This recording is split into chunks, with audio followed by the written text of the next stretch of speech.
Sri Lanka's geopolitical value has not only brought opportunities, but also China's attention. By expanding its control in the Indo-Pacific region, China absorbed Sri Lanka into its Belt and Road Initiative. Because of that, Beijing has become the country's biggest lender. Next, we take a closer look at how Sri Lanka found itself in that situation and how it might dig itself out from under a mountain of debt. Sri Lanka is located at a crucial junction deep within the Indo-Pacific region. First of all, let's look at its transportation value. A port in the country called Hambantota sits less than 10 miles away from one of the world's busiest shipping routes and oil transport routes. The path links two of the world's most important oil transit choke points, the Strait of Hormuz and the Strait of Malacca. What's more, it's a deep-water seaport, making it an ideal harbor for large warships.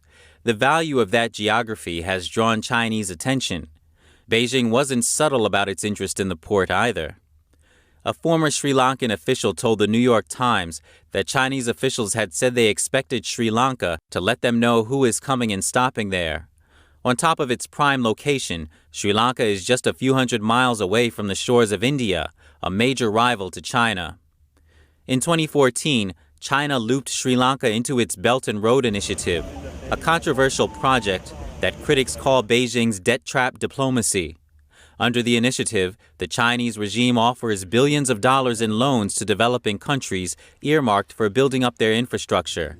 But when countries fail to pay back the money, the regime takes control of their strategic assets, like ports that could prove useful for military purposes. In Sri Lanka's case, Beijing funneled billions of dollars into the country to help build up the Hambantota port.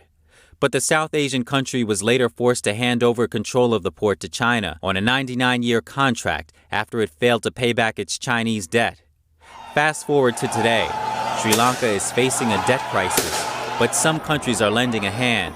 Washington announced $120 million in grants for small and medium-sized enterprises in Sri Lanka. G7 member nations also voiced plans to help relieve Sri Lanka's debts. Neighboring India offered even more financial help. India has pledged over $4 billion in loans. It's also mulling over the possibilities of additional support, like a $500 million credit line for fuel. Comments from an international affairs expert may shed light on India's generosity. He says the country hopes to decrease Beijing's hold on Sri Lanka.